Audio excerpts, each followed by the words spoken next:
Movie की शुरुआत में हम एक लड़के को देखते हैं जिसका नाम है केके। वो एक इक्विपमेंट की मदद से एक स्पिरिट से बात करने की कोशिश कर रहा है। एक नन की स्पिरिट उसके पास आती है जो कि काफ़ी गुस्से में है।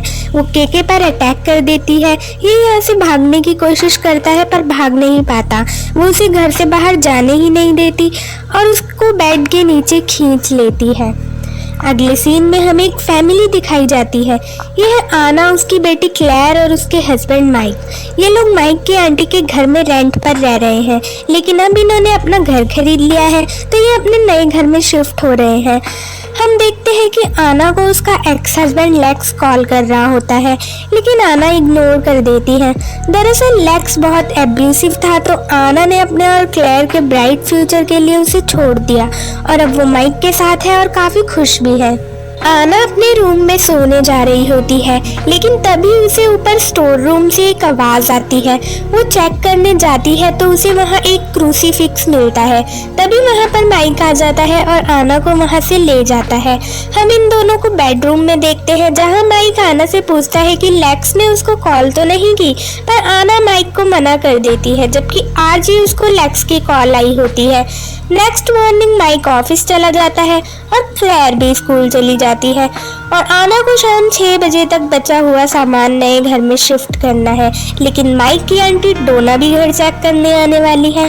हम आना को किचन में देखते हैं जो कि लेक्स को मिस कर रही है, लेकिन तभी किचन में रखी प्लेट्स गिरकर टूट जाती हैं। आना इसको हटाती है तो वहाँ स्टे लिखा होता है। इतने में डोना भी घर चेक करने आ जाती है, जो आना को दीवारों के प्लास्टर और फर्नीचर ठीक कराने के लिए पे करने बोलती है। आना को ये भी बोलती है कि एक रूम में दीवार पर कुछ लिखा हुआ है, उसकी सफाई के भी पैसे लगेंगे। आना बोलती है कि मैं अभी वहाँ से आई हूँ और वहाँ पर तो कुछ नहीं लिखा है। फिर उन दोनों को कुछ आवाज़ें घर के स्टोर रूम से बार बार आती हैं। डोना आना को आज उसी घर में रुकने को बोलती है क्योंकि उसने मेंटेनेंस बॉय को बुलाया है। आना डोना से कहती है कि उसको शाम 6 बजे तक अपने नए घर जाना है, पर डोना उसकी एक नहीं सुनती और वहाँ से चली जाती है। आना उस रूम में जाके चेक करती है तो वहाँ भी स्टे लिखा होता है। वो इसकी फ़ोटो क्लिक करके देखती है तो उसमें क्रूसीफिक्स दिखता है जो कि हमने कुछ समय पहले भी देखा था। आना रेस्ट करने कुछ देर लेट जाती है, लेकिन तभी वो इविल नन उसका हाथ पकड़ लेती है। आना उससे डर के भागने लगती है और बाथटब में छुप जाती है। तभी बाथटब में पानी भरने लगता है। वो इविल नन टब के ऊपर ट्रांसपेरेंट शीट बना देती है जिससे आना टब के बाहर नहीं निकल पा रही थी। वो इविल नन टब के ऊपर ब्लड से स्टे लिखती है। आना बस डूबने ही वाली थी, लेकिन तभी अचानक से वो शील्ड हट जाती है और वो टब से बाहर निकल अपनी गन उठा लेती है। आना उस घर से बाहर जाने की कोशिश कर रही होती है, लेकिन तभी वो देखती है कि उसने बहुत सारी दवाई खा ली है और वो सीढ़ी के पास गिरी हुई है। वो खुद को ऐसे देखकर बहुत परेशान होती है। तभी वहाँ नन आ जाती है। वो आना को क्रूसीफिक्स से मारने ही वाली थी, पर आना वहाँ से भाग जाती है। आना को एक विंडो के बाहर लेक्स दिखता है और वो लेक्स को खिड़की तोड़ने को बोलती है, पर लेक्स मना कर देता है। दरअसल ये असली लेक्स नहीं था। नन आना को मेंटली तोड़ने के लिए विजन दिखा रही होती है। अचानक से घर की डोरबेल रिंग होती है और आना डोर खोलने जाती है तो दरवाजे पर मेंटेनेंस बॉय होता है और ये कोई और नहीं बल्कि वही लड़का केके है जिसको हमने मूवी की शुरुआत में देखा था। वो घर के अंदर आने लगता है पर डोर उसको ब्लॉक कर लेता है। आना उसको घर के बाहर धक्का देती है, पर केके उसे बोलता है कि मैं उस नन के बारे में जानता हूँ, मुझे अंदर आने दो। तब आना उसे अंदर खींच लेती है। अब उन दोनों को ही नन हॉन्ट करने लगती है और वो दोनों ही गैराज में छिप जाते हैं, जहाँ केके आना को नन के बारे में बताता है कि उसका नाम सिस्टर कैथरीन है। इस घर की जगह पर 100 साल पहले कन्वेंट हुआ करता था जहाँ उस नन की मौत हो गई थी, जिसके बाद वो इस घर को प्रोटेक्ट करने यहाँ रह रही है क्योंकि वो गॉड की चहेती बनना चाहती है। अब ये दोनों दूसरे रूम में जाते हैं और केके आना को बताता है कि उस नन ने पहले भी केके को हॉन्ट किया है। वो यहाँ बार बार आता है जिससे वो कोई प्रूफ ले पाए और साबित करे कि ये घर हॉन्टेड है। केके अपने वीजा बोर्ड को निकालता है और आना की बात नन से कराता है और आना को एक पेंटागन भी देता है जिससे वो नन डरती थी।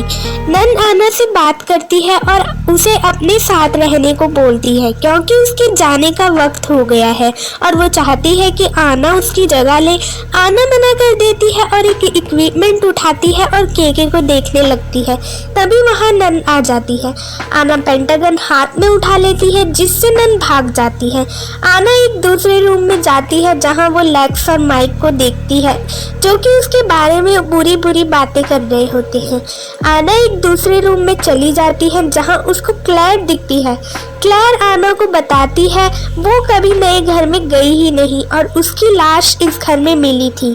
आना ये सुनकर शॉक हो जाती है कि वो मर गई है, लेकिन ये भी क्लेयर नहीं थी बल्कि वो नन थी जो आना को क्रूसीफिक्स से स्टैब कर देती है। आना वहाँ से भागकर बाथरूम में जाती है और उस क्रूसीफिक्स को निकाल देती है। अब आना को स्टोर रूम से केके की आवाज़ आती है तो वो वहाँ जाकर देखती है तो केके को भी चोट लगी थी।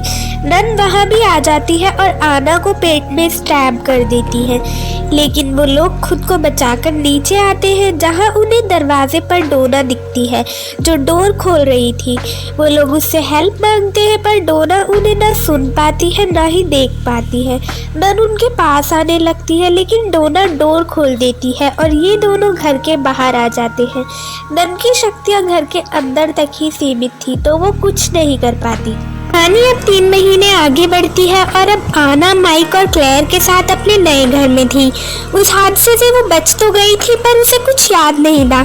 हम देखते हैं कि माइक अजीब सा बिहेव कर रहा है और आना को बार बार मेडिसिन खाने को बोल रहा है। एक दिन हम देखते हैं कि लेक्स जबरदस्ती घर में घुस आया है। आना उसको जाने को बोलती है पर वो नहीं जाता, यहाँ तक कि वो गन से भी नहीं डरता। वो क्रूसीफिक्स से आना को स्टैब करने वाला होता है तभी आना उसे वो पेंटागन दिखा देती है जिससे वो चला जाता है। आना केके के पास जाती है और उससे बोलती है कि उन्हें याद करना होगा कि क्या हुआ था क्योंकि उसे कुछ ना कुछ अजीब लगता है। केके बोलता है तुम ज़्यादा सोच रही हो, सब कुछ ठीक है। फिर एक दिन माइक आना पर चिल्ला रहा होता है और लेक्स भी वहाँ आ जाता है। आना क्लेयर को लेकर बाथरूम में छुप जाती है लेकिन ये क्लेयर नहीं होती बल्कि वो नन होती है जो कि आना को स्टैब कर देती है। दरअसल ये सब नन के दिखाए हुए विजन थे। आना बेहोशी से उठती है और देखती है कि वो अभी भी उसी घर में है। केके उसे बताता है कि वो बेहोश थी। ये लोग नन को फूल बनाने का प्लान बनाते हैं। केके नन से झूठ बोलता है कि आना घर में रुकने के लिए मान गई है। नन केके को पकड़ लेती है और बोलती है कि वो बेवकूफ़ नहीं बनेगी और केके को अपना वादा पूरा करना होगा। अब केके आना के पास आकर उस पर अटैक करता है और बोलता है कि वो इस घर में 3 साल पहले ही मर चुका है और यहाँ फंसा हुआ है। आना उसका हैमर छीनकर उसे मारकर वहाँ से भाग जाती है। आना फ्लोर तोड़ने लगती है नीचे के रास्ते बाहर जाने के लिए। तभी वहाँ नन आ जाती है जो आना से बोलती है कि उसकी ज़िंदगी जीने लायक नहीं थी। फादर ने उससे कहा था कि अगर वो सुसाइड करेगी तो नर्क में जाएगी, पर उसने फादर की बात नहीं मानी, लेकिन अब वो आज़ाद होना चाहती है। आना फ्लोर तोड़ के नीचे चली जाती है जहाँ उसे माइक और लेक्स के इविल डराने लगते हैं। तभी वहाँ केके का घोस्ट आ जाता है और आना को बेहोश कर देता है। उसकी आँख खुलती है तो उसे अपने आसपास बहुत सारे भूत दिखाई देने लगते हैं। वो आगे बढ़ती है और घर से बाहर निकल जाती है। वो पास में खड़ी गाड़ी को ड्राइव करके वहाँ से जा रही होती है। तभी उसको माइक दिखाई देता है जो कि उस रेंटल हाउस जा रहा था। वो माइक को बचाने जाती है पर माइक अंदर जा चुका था। केके उसे गन पॉइंट पर बाहर जाने से रोक लेता है। अब नन आना को मारने ही वाली होती है लेकिन तब तक खुद ही आग में जल जाती है क्योंकि उसका समय पूरा हो गया था। आना और माइक घर से बाहर जाते हैं। केके का घोस्ट वही था जिससे आना बात करती है। वो आना को हमेशा खुश रहने बोलता है और कहता है कि वो भी कुछ समय बाद आज़ाद हो जाएगा और यहाँ से चला जाएगा।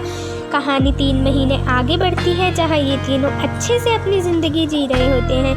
इस बार ये कोई विज़न नहीं था और मूवी यहीं ख़त्म हो जाती है।